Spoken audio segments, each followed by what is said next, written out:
sat here and watched two jets carve parallel white lines into the sky. They charted their course, and I followed them for 21 minutes until they turned off near Sanford and were lost. If I were a gull, I would abandon my nest and join them. I would starve my brain of oxygen and suffer delusions of transcendence. I would tear the bottom from my boat and sail across the motorways until I reached this island once again.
Fire and soil, I chose fire. It seemed the more contemporary of the options, the more sanitary.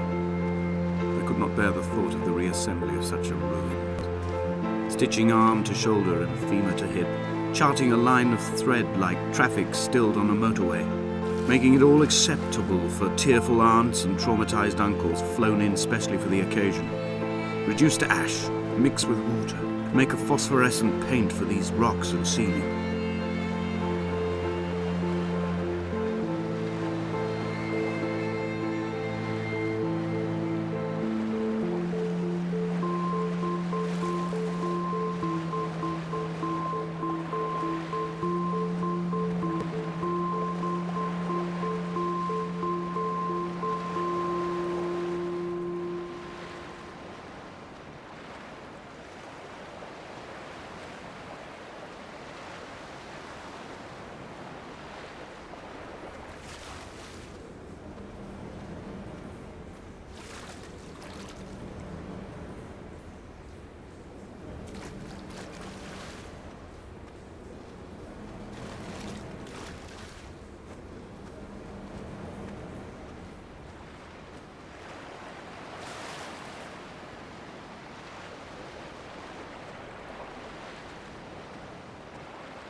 Hall, by the roadside, by the exit for Damascus, all ticking and cooled, all feathers and remorse, all of these signals routed like traffic through the circuit diagrams of our guts, those badly ridden boats torn bottomless in the swells, washing us forever ashore.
From here, I can see my armada. I collected all the letters I'd ever meant to send to you, if I'd have ever made it to the mainland, but had instead collected at the bottom of my rucksack, and I spread them out along the lost beach. Then I took each and every one, and I folded them into boats. I folded you into the creases, and then, as the sun was setting, I set the fleet to sail. Shattered into 21 pieces, I consigned you to the Atlantic, and I sat here until I'd watched all of you sink.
The pain in my leg sent me blind for a few minutes as I struggled up the cliff path. I swallowed another handful of painkillers, and now I feel almost lucid. The island around me has retreated to a hazed distance, whilst the moon appears to have descended into my palm to guide me. I can see a thick black line of infection reaching for my heart from the waistband of my trousers. Through the fugue, it's all the world like the path I have cut from the lowlands towards the aerial.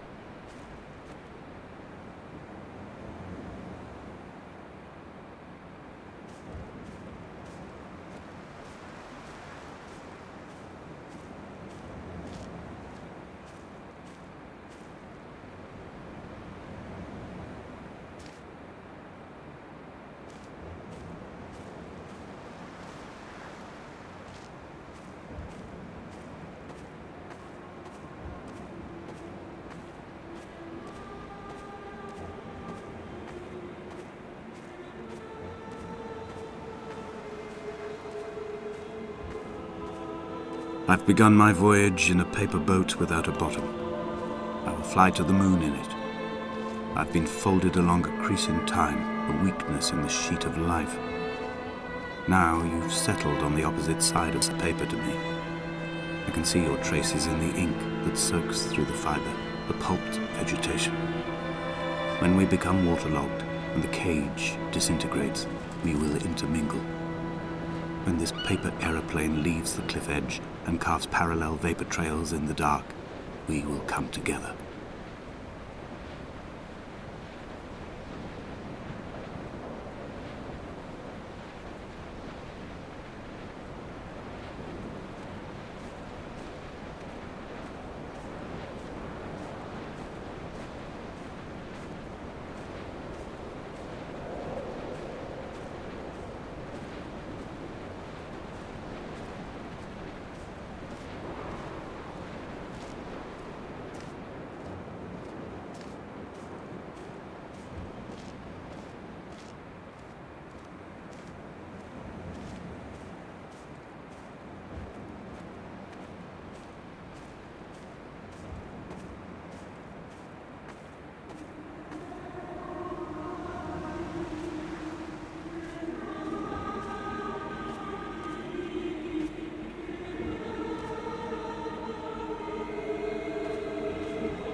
If only Donnelly had experienced this, he would have realized he was his own shoreline, as am I. Just as I am becoming this island, so he became his syphilis, retreating into the burning synapses, the stones, the infection.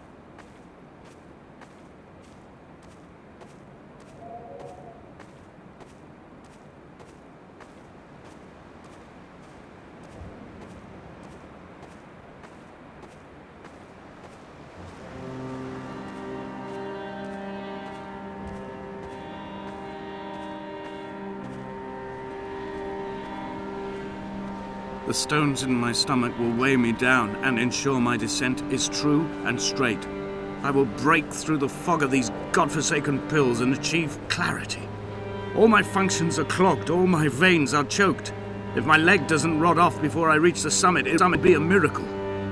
There are 21 connections in the circuit diagram of the anti-lock brakes. There are 21 species of gull inhabiting these islands. It is 21 miles between the Sandford Junction and the turn-off for home. All these things cannot, will not be a coincidence.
A gull perched on a spent bonnet, sideways, whilst the sirens fell through the middle distance and the metal moaned in grief about us. I'm about this night in walking, old bread and gull bones, old Donnelly at the bar gripping his drink, old Esther walking with our children, old Paul as ever, old Paul. He shakes and he shivers and he turns off his lights alone.